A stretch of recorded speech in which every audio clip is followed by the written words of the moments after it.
What's up, guys? We're back with another Masters of the Universe Masterverse Wave 3 review, taking a look at Fisto today. Definitely one that I have been looking forward to. Definitely up there on my wants list, so I'm glad we're getting him somewhat sooner rather than later when it comes to this line.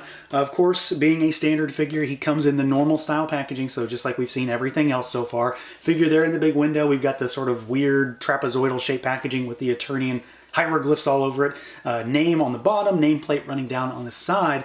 One side panel gives us a big shot of artwork of Fisto, and then the back gives us a bio, our cross cell, and a larger shot of Fisto kind of decking a Skelcon there. So really good packaging in general. I'm not the biggest fan still of, you know, the overall scheme. I don't really care for the Eternian hieroglyph stuff, but I love this artwork.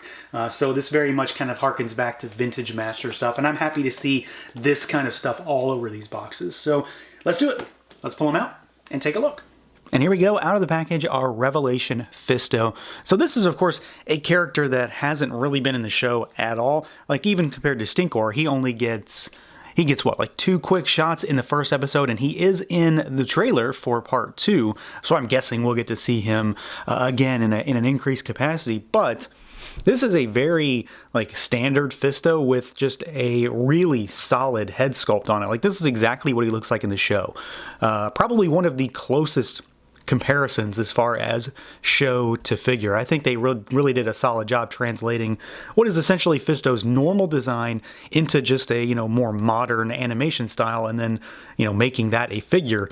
It seems to have worked really well. There is some interesting stuff about this guy too, especially from just a toy perspective. I'm not really sure why they've decided to do one particular thing, but it's kind of cool, but your mileage may vary on whether you care or not. So let's see what he can do, see how he moves around. He is very standard as far as the line goes. So he's got a head that can look up a little bit. He can look down a good bit. His armor does not get in the way. You've got ability to kick side to side a little bit. And then, of course, you've got full rotation. Arms out at the shoulder. He does have really weird elbows. Like, that's how his arms are normal. They don't really go very flat. And then they rotate all the way around. You've got bicep swivel. We've got pinless double jointed elbows. They go about this far back. Pretty good range. I haven't really had any issues with that one. You've got hinges and rotation at the wrist. Wrist hinges are not the greatest because of the gauntlets, but they do enough, I believe. And then we've got his right arm and his right fist. So this is just a swivel. This is die cast. So this is actually metal. And then as a result, his arm really is only about a 90-degree bend. So it's kind of to be expected. Like, I'm not surprised he's got the big monster gauntlet there. So his wrist is a lot bigger. It's kind of exactly what I expected it to do. He's always been kind of asymmetrical when it comes to his articulation. But this fist, as a result of how they've made it, is only a swivel.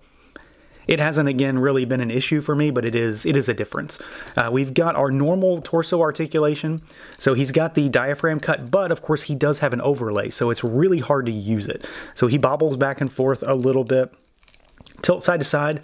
That still works really well, and it's still a rotation point, but it's a little bit harder to use. You've kind of got to grab the stomach to make it sort of engage. And then he does have his waist twist, of course. Legs go out, not all the way, but far enough. They kick forward all the way. They kick backwards a good bit. We do have our thigh cut, and then we've got our double jointed knees. He's got the furry boots though, so they get in the way and they only go back about that far. And then you've got your boot cut, which is hidden by the fur. And then we've got our rocker, and we've got hinges down at those ankles. So very par for the course in many ways with the line. Like, if you've got He-Man, you kind of know what to expect with Fisto. But at the same time, he is a little bit different because he does have the armor overlay. So he kind of runs into the same problem that Stinkor does with that aspect. And then he's got the giant fist, of course, which does impede his elbow movement. And then he only has a swivel for one of those hands because that's made of metal. Articulation aside, though, I really, really like the way this figure looks. He is still very much a standard kind of figure for this line, so there's definitely parts reuse going on here. He's still got that weird textured torso that we see with some of the figures, if not all of them, really. And then he is, you know, kind of just a standard male figure, but he's got a few very key standout aspects of him. The first of which is the fact that this is just Fisto, you know, remade in this animation style is really what it comes down to. They didn't, you know, kind of crazy up his design in any way. He has the purple and silver armor with the furry boots and a loincloth. And that is what we get here in figure form. And the armor, I think, looks really good. The silver is actually metallic painted on over top of the purple. So it's not the cleanest when it comes to that line work. But I prefer it just because of the fact that it does look like brushed metal almost. And it is pretty lustrous. I mean, you can see it shining really nicely. Of course, I do have super bright lights, but it does shine really, really well. We do have, our furry loincloth here. So we've got that. We've got our furry boots. There is some paint on the boots just because of the fact that, that's two tones down there. But otherwise, the figure really doesn't have a lot of paint on him. For the most part, he is just cast plastic outside of this armor overlay. But for a very naked looking guy, I don't think that's too big of a deal. The key things for this figure, outside of the fact that the armor does have that nice luster and is very classic looking, is of course, well, the first of which being the hand. And I think it looks good. I had forgotten that they had said that this was going to be metal for whatever reason. I'm not really sure the need for it. Like, frankly, it doesn't really add anything for me. It does add some heft, and it feels a little bit different. Like, it's certainly colder right now because it's just cold here at the moment. But it doesn't really do anything for the figure itself. It is kind of a nice little thing. Like, it makes sense. Obviously, this fist is going to be metal, right? Sculpt is really good on it. It's big.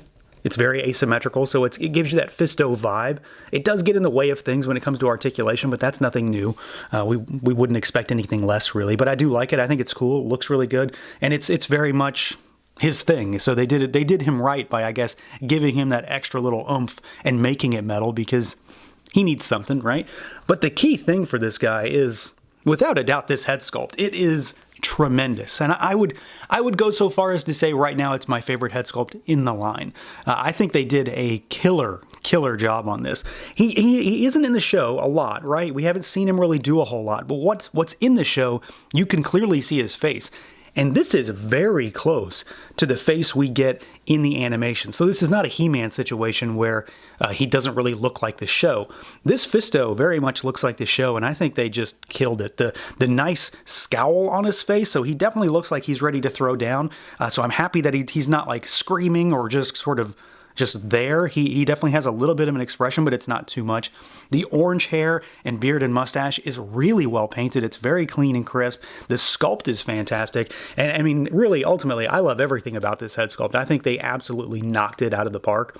There's not a single thing I would like to change about it. I think it's perfect as far as the confines of this line goes. The eyes are clean, they're crisp, and everything about the expression, how it's sculpted, and just how animation accurate this one seems to be, especially in comparison to others, really makes it a bit of a winner for me. So this is definitely a standout figure when it comes to the aesthetics, just from this overall classic look for Fisto that's been reinterpreted in this style, with the hand, with the fist. Let's be specific, with the fist and this killer head sculpt. There's really not much, if anything, I think, to complain about on this one. Now, as far as accessories goes, Fisto comes out of the box essentially how he looks in the show. They probably could have stopped here, and I don't know if I would have been too upset. I would have been confused as to why he had nothing. But at the end of the day, this is likely how I'm always going to display him. But they did give him a few things, and they did give us a vintage nod, just like they did with Stinkor. So to start with, we get 2 extra hands, and it's basically the same stuff you expect it's going to be. So we get, fists on him in the box, of course, and then we get a left gripping hand, and then we also get the weird open palm, high-fiving kind of hand that I don't really care for, so we get that. Of course, you're not going to get any right hands because, well, this. And then we get our vintage nod with his vintage style sword here. So we get the silver blade with the purple hilt and handle with the 3 little jewels on it. And it's basic, it's very plain, like it's exactly what you think it should be, but it also works. So if you want to have Fisto use his vintage style sword, you get that option. That's just it, though. So you get the stuff that he has in the animation, and you get his vintage nod, which is honestly enough. It's a small amount of accessories. Don't get me wrong. There's not a lot in this box, but what he has, it fits him very well. So yeah, this is an absolute winner. There is no doubt in my mind that Fisto is going to be a standout figure for a lot of people. Granted, I know a lot of people love Fisto anyway just because he's a cool character, but this figure is really fantastic. Not to mention the fact that Fisto is one of those rarer figures when it comes to the classics line that people don't have and people will not likely ever get due to his insane price. So this is a really good way to get a really good Fisto for 20 bucks. And he's right up there for me with Stinkor in this wave. It's going to be neck and neck between the two to see which one I truly like the most. But Fisto is tremendous. He looks great. He has few but solid accessories, and ultimately that head sculpt is a game changer for this figure because it's just fantastic. They absolutely knocked this one out of the park. So that's going to do it for this look at the Masters of the Universe Masterverse Revelation Fisto. Let me know what you guys think. Feel free to like, comment, subscribe, and share, and until next time.